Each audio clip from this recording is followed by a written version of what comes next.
Good afternoon, folks. My name is Sean Konopinski. I am the User Experience Practice Manager for Infusion Development. By a show of hands, how many folks here caught the Bill Buxton keynote on Wednesday morning? All right, that's a good number. And how many folks didn't catch the Bill Buxton keynote on Wednesday morning because they were out partying too late on Tuesday night? You? Yeah, excellent.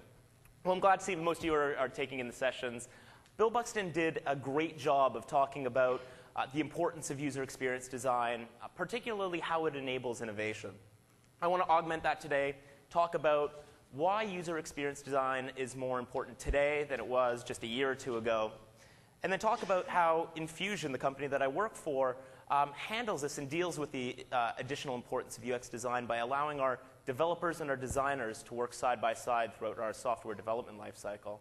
And what we found that enables is both better product through innovation and the ability to reduce waste by throwing away less code. So why is user experience design more important today? It's because the interfaces that we are designing and developing for are evolving. And as they evolve, user experience design becomes more important. So looking back at the three key inflection points in user interface history, we can see how it evolves and, as a result, why design has become more important. So let's just jump in. Start with command line interface.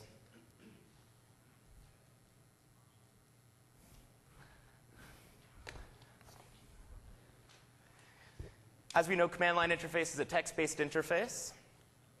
As a result, the behavior that it reinforces is recall. So we have to have a cache of commands stored in our head in order to effectively navigate a command line interface.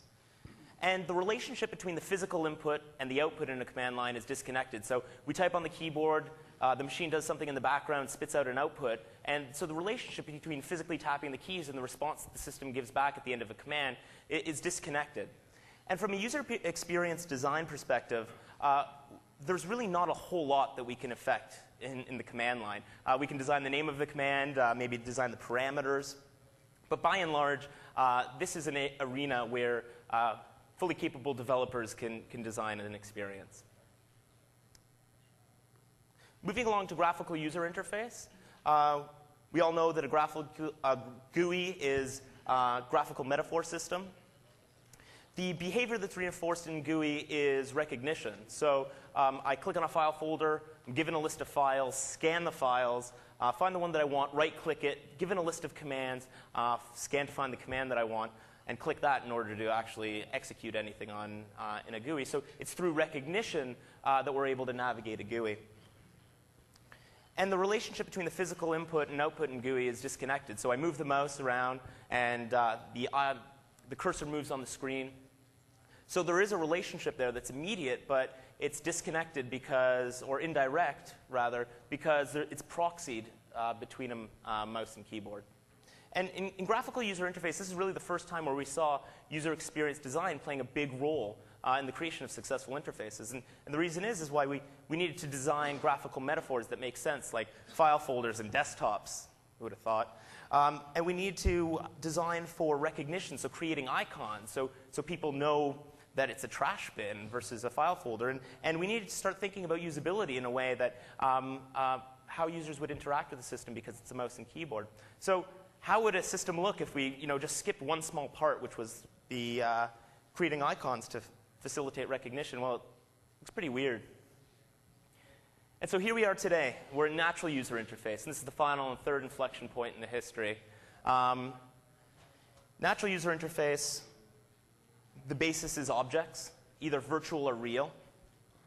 As a result, we have to facilitate intuition to navigate the interface. So the idea is to create virtual objects in such a way that they have affordances or they are designed to be as close to the real world as possible so we can leverage intuition to be able to use them.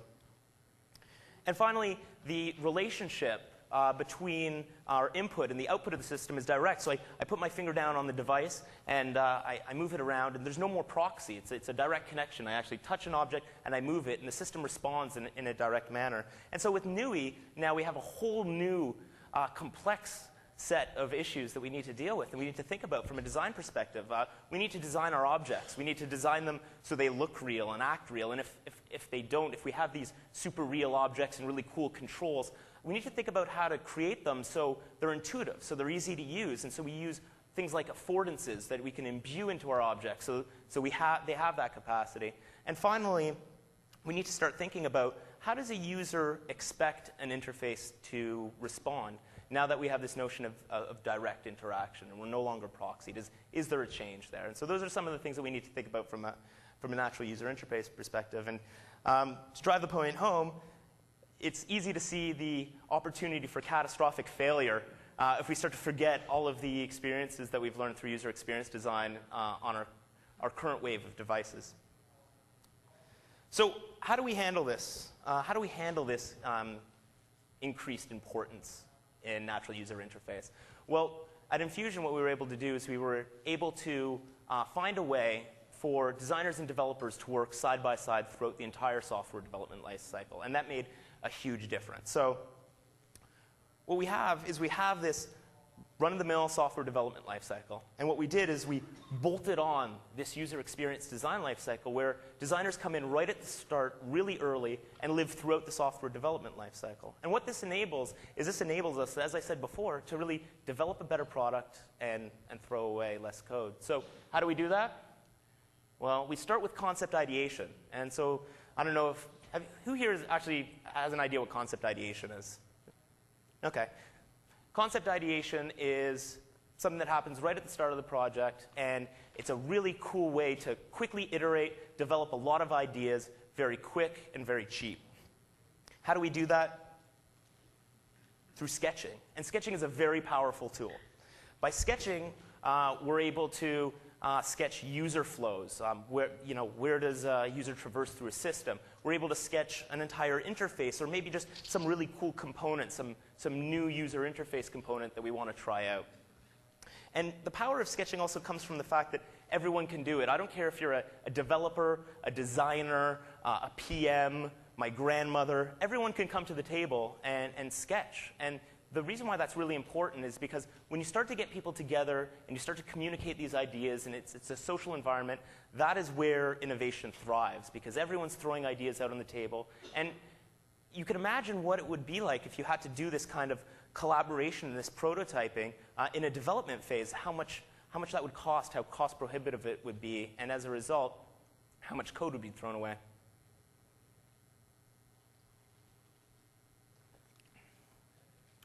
So what we do is, once we have, we've gotten all of our folks together, we've built out a whole bunch of concepts, we have an idea of where we want to go, we move into interaction design. And what interaction design is taking one or two concepts and really fleshing them out end to end. And there's a couple ways we do this. The first way is by creating site maps or user paths. And this is really a user flow. And what this is it's an easy and quick way to judge the breadth and depth of the application and make sure you really have a decent idea of how to map your application. But the heart of interaction design comes in wireframing. And a wireframing deck or a wireframing set is a way to capture all the states and all the transitions of your applications. And you might be sitting there thinking, well, wow, that's a huge investment to make, spending a lot of time thinking about every screen and every transition that my application needs to take. And the fact of the matter is that, yeah, you know what, it's an investment. But how many times have you been in a development cycle, you've developed a component, you've showed a prototype of it to a user, and they said, no, that's not really what I wanted. I was actually thinking more like this. Or how about, I have a great idea. Why don't we, instead of doing this way, why don't we go over here and do it this way? Well, wireframing allows you to do that prototyping on a rough level relatively cheaply without throwing away any code. And so I'm showing two wireframes here that are taken from a set that were the beginning design phase for a Surface project that we deployed to Barclays in Piccadilly Circus in London.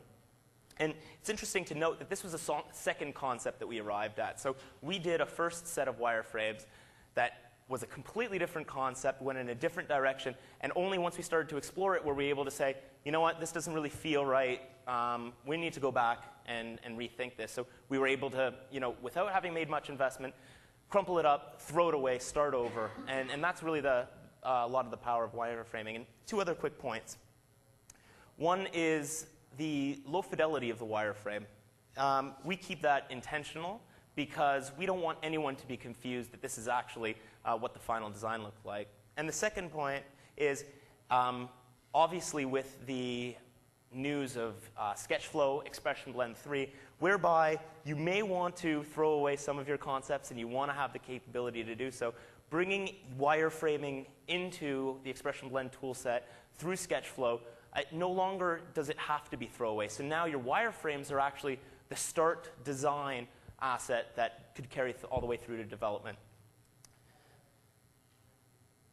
And while we're on interaction design, last thing I want to talk about is interaction wireframes. And so this is a final point here, and it's about being able to capture and communicate complex gestures. So now that we're in the NUI space, it's no longer button click. It's really about how the user, with their hands, interacts with the environment. And we need to be able to capture that in the same sort of rough way and be able to solicit that, show it in front of users, and solicit feedback to affect change.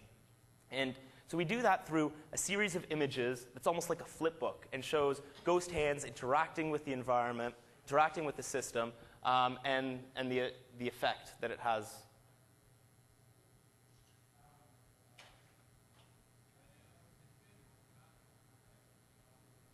So we have our wireframes now, so we have a concept that we like. We've fleshed it out. We're happy with it. Our users are happy with it. Now we get into this visual design phase, and we're building composites to show how the actual application will look when it's finally ready and deployed in an environment. And this is about a visual design phase. And we don't do this for every single wireframe. We really pick and choose some key wireframes where the visual design really affects how users may interact with it. So that's the first thing. We'll pick wireframes to turn into composites whereby the visual design actually informs aspects of the interaction. So we see this in Surface and we see this in NUI, whereby a slight shimmer on a particular object or the effect of light or 3D really starts to affect how our user will interact with it. So we'll pinpoint those and we'll flesh them out in composites or even prototypes at this stage in some cases to see, from a visual perspective, does this communicate what we want it to communicate? And then the second thing is obviously how the visual design affects the emotion and the feeling that the application gives you. And here I'm using another example from Barclays. And this is a design that is slightly different than the one that we actually deployed in Piccadilly Circus. And the difference is in the colors and the contrast that we use. So we explored this. We decided that the high contrast, it's really techy, it's really cool, but it really didn't align with the friendly, playful type application that we wanted to deploy there. So the background looks like it might just be an image, but in actuality, the background is a really interactive component of the application that responds to touch, and it's very interactive. So here's another place where by going through this visual design process, we were able to save cycles in coding by catching it early. And finally, we land ourselves in production. And production is really where we stop iterating, the developers start coding, and we start producing assets. So in GUI, we're producing images, icons, layout styles. In natural user interface, though, we kick it up a notch. And because we're designing objects and we're designing their affordances, we do a lot of 3D modeling to get it right. We do sound, and we do animation. And so it's really interesting to take a look at parallels in another vertical of our industry where they take their production very seriously. And they also focus a lot on wireframing and storyboarding, and that's game development. And so as our interfaces are evolving, we start to see that we're starting to borrow more and more from game development. So that's an interesting side note. So once we're through production, we have construction, we're finished development, the main phase of development. We go into what we call, on the UX side, we call polish. So the development is done. We finally get users interacting with the system, hands-on, and we start to see things that we didn't see earlier. There's only, and hopefully we've been testing using the prototypes, whatever artifacts we can create from a user experience perspective up until now to flesh out our ideas. But when we get to the polish phase, when users actually put their hands on the device, we start to see things that we didn't see before. And this also poses an interesting challenge because at this point, construction is complete and we're supposed to be in polish and really just working on tweaking those affordances and those animations and sounds so users get it. But sometimes we actually see things that require more thought, more change. So how do we handle that? So one way is we increase the polish phase. So the polish phase in and of itself becomes a second phase of development where we're back iterating with the developers.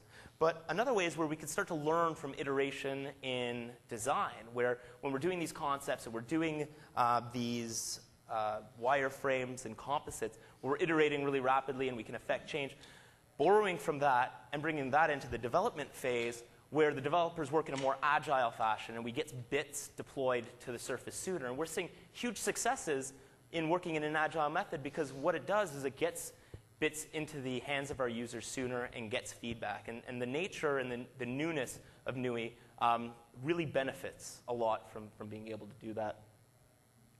So 3 things to remember. Start designing if you're not really start. We hear so often that the difference in design is really the difference between, oh, hey, that's a really cool app, and wow, that app is an amazing idea, and by the way, it looks fantastic. Design early because designing is a really cool, cheap way to flesh out concepts so you don't have to throw away code. And iterate often because it's very rare that we get it the first time. So the more opportunity that there is for iteration and interaction with users, then the better the application will be. So I think I'm just about at 17 minutes. So I'd be happy to take any questions in the remaining few minutes that we have left.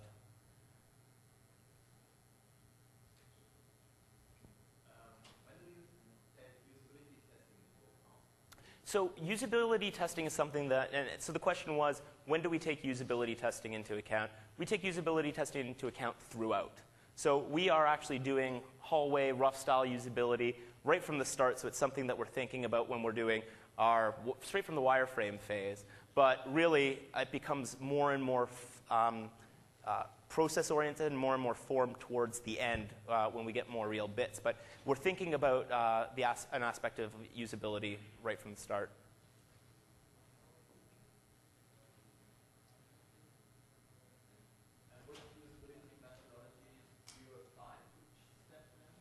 Well, it really depends on the application that we're building, to be completely honest with you. But we often rely, again, because we have to keep an eye on cost, and that always affects things. But we use a lot of hallway and guerrilla style usability up front, and then finally when we get, and when I say up front, I'm talking about in wireframing and composite. So it's a lot of sitting down with users and using paper prototypes to go through it. Later on, when we actually have bits to show, we actually do formed in-person usability studies that are task and objective oriented.